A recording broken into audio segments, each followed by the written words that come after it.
มาแล้วครับนั่นนะเป็นตัวเล็กนะครับ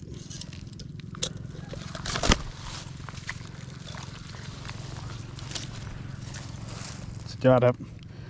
จากผลงานทีมฟิชชิ่งอุดรธานีนะครับกับเหยื่อออสจัมป์นะครับตัวที่ได้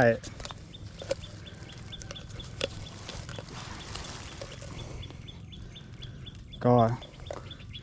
เหนื่อยมากครับผมฝากผลงานด้วยนะครับทีมฟิชชิ่งอุดรธานีด้วยนะครับปลาตัวใหญ่ไปหน่อยครับฝากกดไลค์กดแชร์กด Subscribe นะครับเจอกันใหม่คลิปหน้าครับผมขอบคุณครับ